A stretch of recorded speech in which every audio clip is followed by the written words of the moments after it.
Hello everyone. Today we'll be starting our NPTEL course on Introduction to Popular Culture, and we'll be dealing with several topics that come under the domain of popular culture.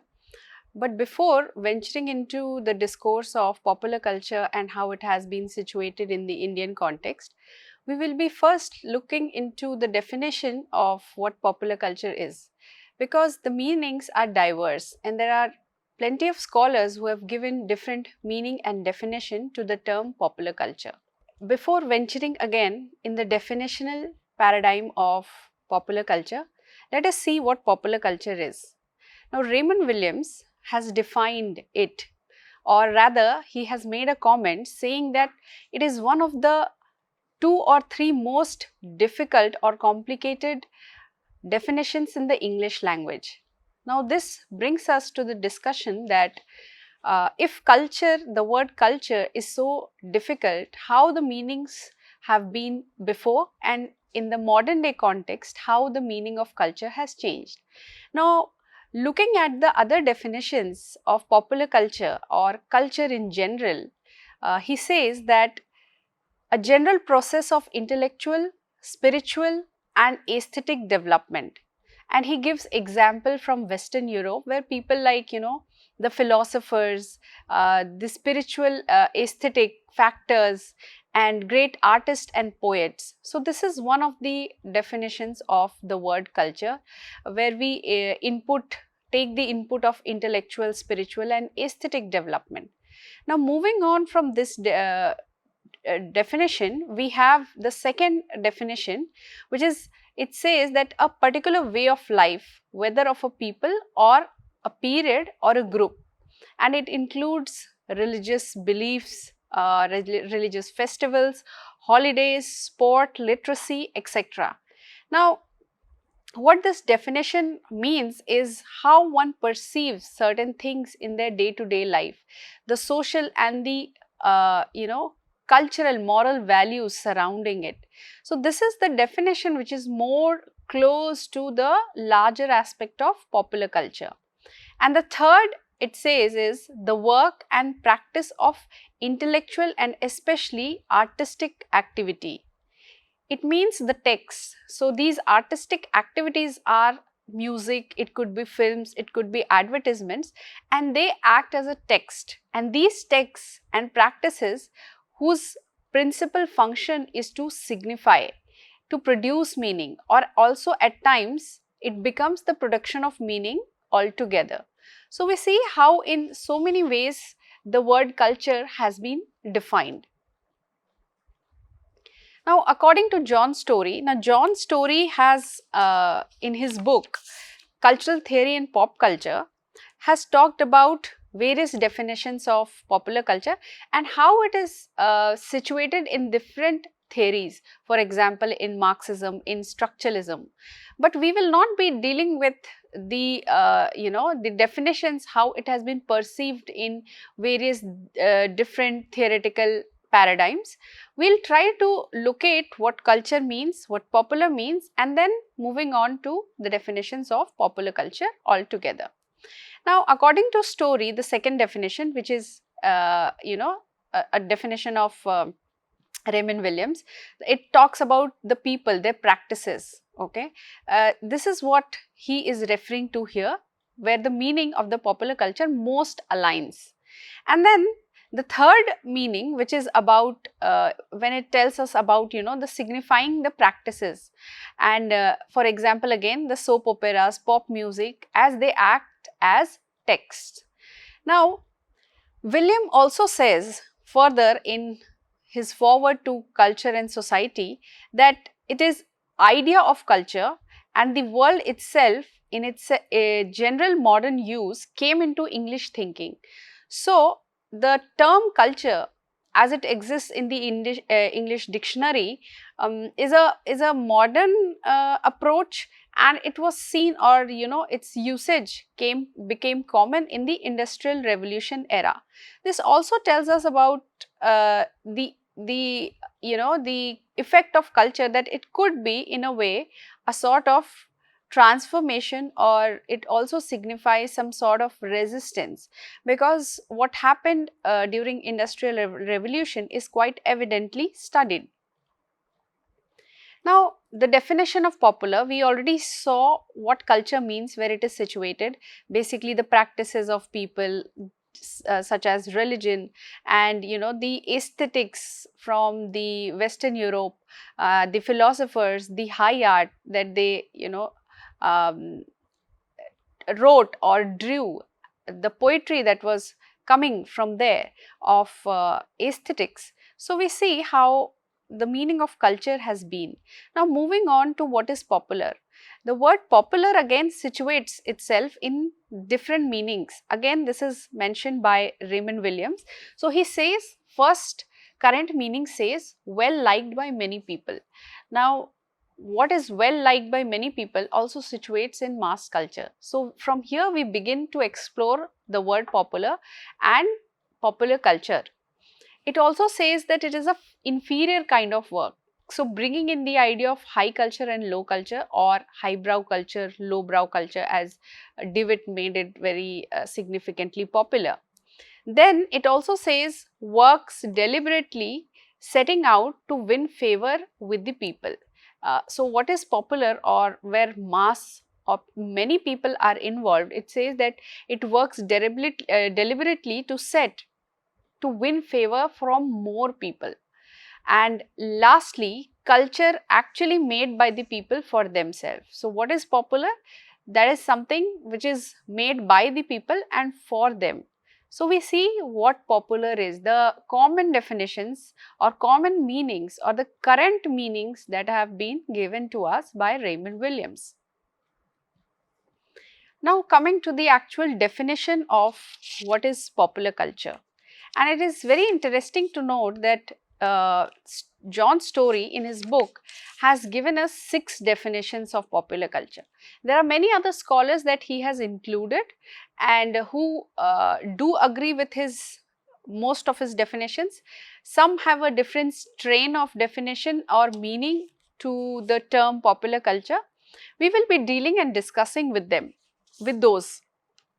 So the first definition is simply, just like the word popular, widely favored or liked by many people. Now, when we say something which is widely favored or well liked by many people, it also means that we are talking about the aspect of popularity, how popular something is. Of course, the meaning of popular has also changed with time, but it retains the essence of widely favored. And then we have a second way, which is said to be a residual or residual category, something which is left over. So basically what is popular is, from the high culture, whatever is left, that is called as popular culture. There to accommodate texts, practices that fail to meet the required standards to qualify as high culture. So suppose there is an art form and it is placed high in amongst the elite or the dominant class, and then we see that there is another form of art which cannot find its place in the elite or the dominant culture, and therefore because it is not meeting the requirements of being called a high culture, it is situated in the or is said to fail the standards, and therefore is situated within the context of popular culture. It is also called inferior culture. So the debate of high and low again resurfaces, and it tells us what is popular culture. Now further it says that there is something real, and the real needs to be difficult. So popular culture is not real, and therefore it is easy for everyone. This is how it is understood. So superior culture, high culture is real culture, and therefore it is difficult for people to comprehend. And then it is also exclusive. It's not inclusive, it's exclusive, and it is for a select audience who can appreciate it. Moving on to Bourdieu, where he says that these cultural distinctions kind of bring in class distinction. So again, coming back to Marx, this also talks about the taste. So this taste, whether it is in fashion, we'll be discussing, when subcultures and countercultures where the taste is it ideological, or is it just in the context of whether it is good or bad. So the taste in this context is an ideological concept. That is what Bourdieu says. And it also marks both social and economic class. It's not just it tells your social status, but it also tells about your economic class. So what kind of taste you prefer, depending on that one can identify. Now, this definition of popular culture is often supported by claims. What kind of claims? That popular culture is mass produced commercial culture. So coming, we see money coming in, where mass production is the commercial culture. So for example, the painting of Mona Lisa by Da Vinci, that is one piece which was created by Da Vinci, and it's a masterpiece. But we often see that in homes, especially people who love art, we see a printout version of Mona Lisa stuck on their walls. What does it tell about? It tells us about the mass commercial culture, right? So again the debate comes in, what you situate in high culture and what you situate in mass culture. Has it to do with the availability of the raw material? Because that is what it shows, the printed version of Mona Lisa. But same goes with Van Gogh's The Starry Nights. And moving on, he gives the example of William Shakespeare. Now Shakespeare at some point was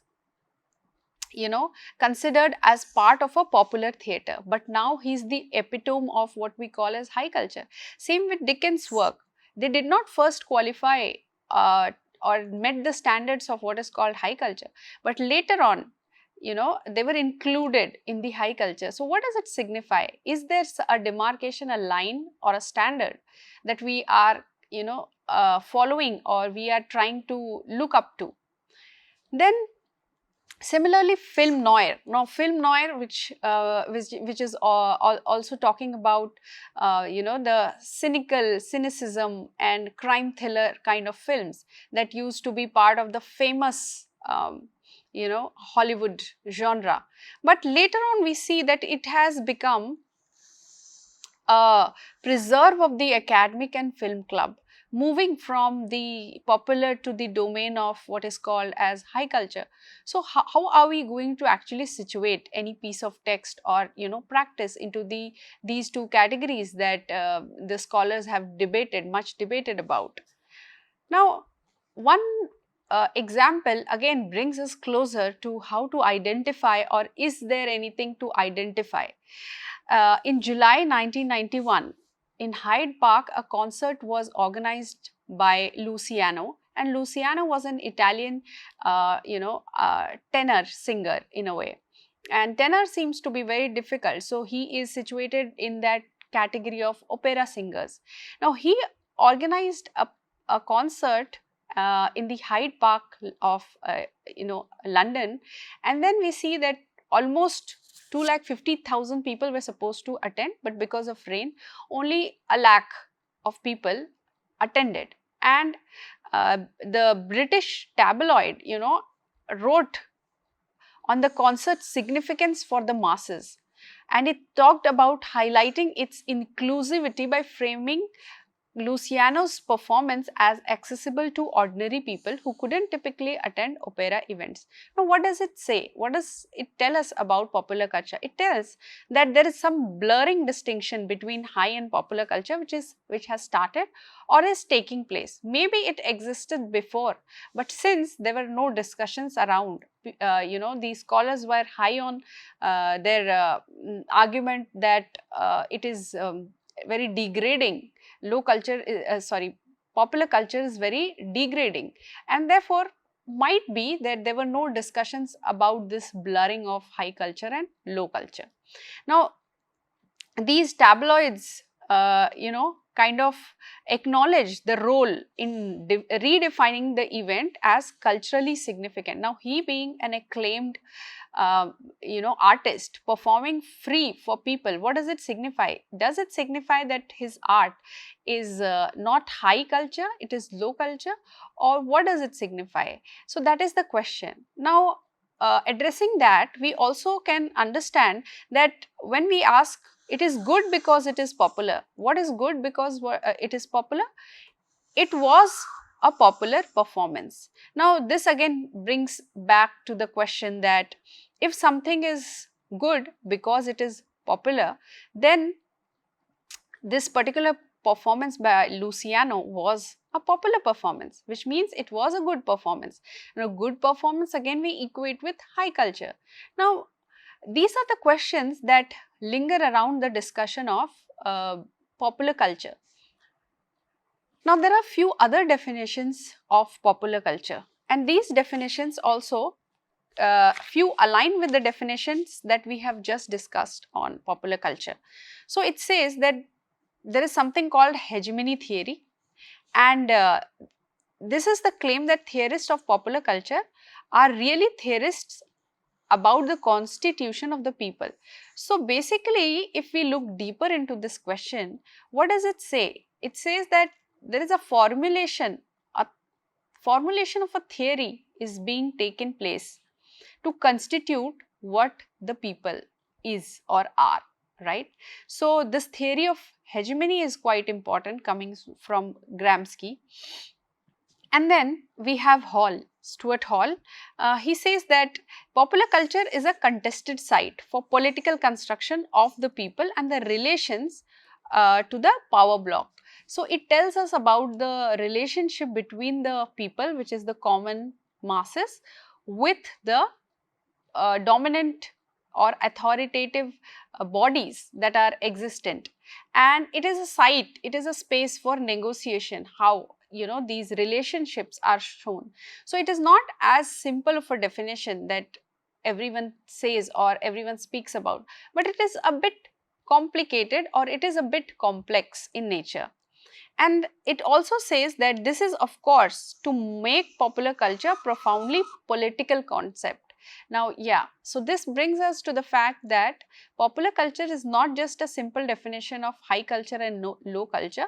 It has to do something with the political concept, and since Stuart Hall has discussed this, coming from Birmingham School, he has written extensively on cultural studies, also tells us about how ethnicity and race comes into place, and therefore he says that it is a site of contestation where we often see resistance as well. The third definition of popular culture is around mass culture. We will be dealing with the definition of mass culture and the theory around it. So it says that whatever is about the people can be construed as mass culture, and those who refer to popular culture as mass culture, basically they are talking about commercial culture. So they equate mass culture with commercial culture. And then mass production for mass consumption. So consumption again comes into play, where we see that mass production leads to mass consumption, and its audience does not discriminate, unlike the high culture. This mass culture does not discriminate its audience at all. It's very inviting. Moving on to the fourth definition. So this fourth definition arises from the people themselves rather than being imposed from above. So we see that this definition is not it's not imposed from above, it is coming from the people. Who are these people? The masses. It is not an authoritative figure sitting somewhere up and trying to dominate. No, this is not the case with the fourth definition of popular culture. It says that the definition emphasizes that popular culture should be seen as an authentic expression of the people's culture. So, as they say that something which is the high culture is very authentic and real, similarly, this popular culture is of the masses and it is as real and as authentic as anything else. And it also aligns popular culture with folk culture. Now, the discourse here is a bit twisted because folk culture, and DeWitt has also talked about, saying that it is a kind of high culture because it's very organic in nature. But here we are seeing that they are saying that it aligns with what is called popular culture. So, folk is getting aligned with popular culture. Now, if we go into the terminology of folk, folk actually, in one of the meanings of folk, it means people. So, is it correct or is it incorrect to associate it with popular culture? But coming from DeWitt, it seems as if folk culture is a different strain of high culture, but of course not of low culture. Then further it says that it emerged from America, especially New York. The originating city is New York, and Americanization is the term that has been used, suggesting that modern popular culture was largely invented and shaped in America, particularly in urban centers. Now, there is a debate or a discussion by other scholars who say that who are not who are from America, saying that it has not come from America. It's not an Americanization or American culture which they equate with popular culture, but rather it is more of blames it on Soviet Union's use of technology, ultra use of technology. Now, it is also associated with romanticized view of working class culture. Now, they say that the romanticization that is happening in the working culture is in a way a source of symbolic protest within the modern capitalism. So, what capitalism or modern capitalism does or says is that they do not like the romanticization of the working class, which means they are happy being working class. This is what they understand, and therefore they suggest that it is a form of resistance. Romanticizing working class itself shows a form of opposition and resistance towards the capitalist, the dominant or the high class. This perspective suggests that popular culture, particularly emanating from the working class, it's being produced from the working class and is viewed as significant form of resistance or rebellion. And then it also later on moves on to say that who qualifies for inclusion? Now, who is going to determine that what should be included and what should be left? Now, of course, we know that popular culture does not discriminate, but this high culture does. So, there are few problems with this the study of popular culture altogether, and one of this is this question that who qualifies for inclusion. And it is said that it evades the commercial nature of much of the resources. Now, there is a nature attached to the commercialization, and it says that it removes it, it evades that commercial nature of much of the resources from which popular culture is made. This is again coming back to commercial and capitalist and the kind of raw material that is used, again coming to mass culture because it is associated with mass consumption. Now, he further says, John Story further says that people do not spontaneously produce. So, it is not an ongoing process that they are just producing and producing and producing from the raw materials of their own making. So, whatever raw material is that they are producing, it is not like they are producing spontaneously some form of culture from them, and which is of course popular culture. But he says that what is certain is that its raw materials are those which are commercially produced. So, it is the raw material, it is not the person who is spontaneously creating, it is the raw material in fact is what is producing or commercializing things or making mass consumption possible. So, again the shift in not the people but the raw material we see happening with the fourth definition. Now we have the fifth definition, and interestingly it talks about the struggle between the subordinate group and the dominant group. So, it is a constant struggle between the dominant group and the subordinate group. And then we also see there is incorporation serving the interest of the dominant group. Now this when there is a process of incorporation happening, it always serves the the dominant group. And then it also sees that this is a space of interaction and negotiation. So it is in a way discussing what for earlier Stuart Hall talked about. He sees this as a site of contestation. So this popular culture is a ground, it's a battlefield in fact, where this negotiation interaction is happening between both the forces, which is the dominant and the popular, and they are both marked by both resistance and incorporation. So both of the things are happening at the same time. The popular are resisting and also they are incorporating things.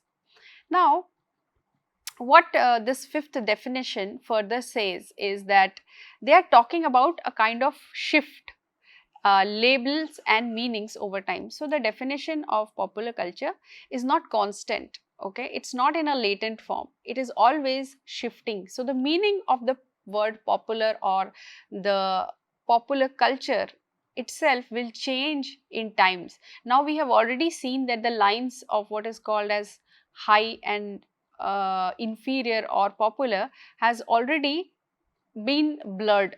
So we don't know, the further formulations of the term could be very different from what it is today. So the meanings or the labels are it's keep on shifting. So one example that they talk about is seaside holiday. So earlier the seaside holiday was associated with aristocratic culture. So aristocratic culture kind of advertised and thought that it is only meant for aristocratic class, that they should go for a seaside holiday once in a while. But popular culture has made it was like a dream for other people, and the popular culture has made the dream happen. Okay, so it materialized the dream, and now we see that it has transformed into part of a popular culture. Within a century it has happened. So now we see the common populace also going for a seaside holiday. It's not that difficult to afford for them, as they mentioned, or it is not only now limited or exclusive for the aristocratic class. So this is one prime example of the compromise equilibrium that Gramsci has talked about. And then this theory of compromise of equilibrium and shifting from aristocratic to the popular, it is deep rooted in hegemony theory, and it interprets popular culture as a battleground of ideological struggle between the dominant and the subordinate classes and also cultures at the same time. So one might say, the high culture people might say, or the elite or the dominant class might say, that this is a culture which is prevalent with the dominant class or with the high class. But how it becomes a culture of the common populace, of the popular, that is the ideological struggle that has been discussed here. That is what needs to be addressed, the ideological struggle between the dominant and the subordinate class, not only in the level of like social or economic, but also on the level of culture. Now Bennett adds to this fourth definition of popular culture, and then Bennett says that it is shaped by hegemony and opposition. So both of them, which is hegemony and opposition, shape popular culture. So we see how it is the idea of compromising the equilibrium situated in popular culture by the dominant class in order to push the subordinate class, and the opposition by the subordinate class is always there. So the field of popular culture influenced by the ruling class's pursuit of hegemony and by various forms of opposition that resists this hegemonic control. So the subordinate class is opposing and resisting this hegemonic control. Then comes not solely imposed mass culture. So it's popular culture cannot be only said that it is mass culture. So there are many other factors as well which brings in together and formulates what is popular culture. Therefore, it is not solely imposed mass culture that the definition says. It is not a uniform top-down phenomenon. So it's not coming from top, from the dominant culture and saying that popular culture equals to mass culture. No, that is not happening. And then Bennett also says that it is not solely spontaneously oppositional. So there is something other than that also happening. It is not just oppositional. So not solely composed of spontaneously oppositional cultures. There are other dynamics as well involved with this.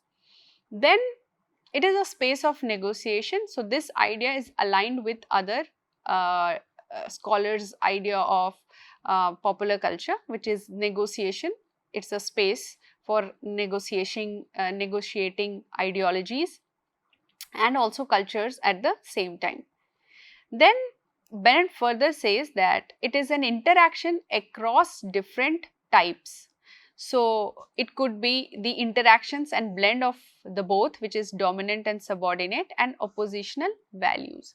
So in a way we see that what we discussed earlier, or the examples that we saw, that it is crossing boundaries. So this crossing of boundaries in a way also defines what popular culture could be. So this definition of being stringent, that high culture and low culture or only mass culture, is not suiting the definition, or it cannot be one idea that constitutes the definition of popular culture. Further, it is a mix or complex mixture and of permutations and combinations. Now, when we are talking about this complex mixture, it is deep down in politics, it is deep down in economy and class, also social structure. There is, a combination and permutations of cultural elements and values which reflect the ongoing negotiation between different cultural forces.